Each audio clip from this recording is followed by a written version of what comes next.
mahangin. Malamig. So malamig. Yan, ito, ayan na yan si Tito, sabi mo. Sino? Sino yan? Bakit tatayo? Dito ka lang.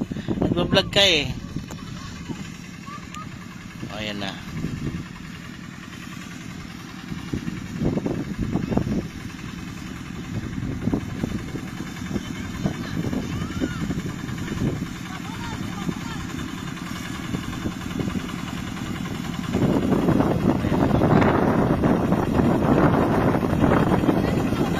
Oy, me!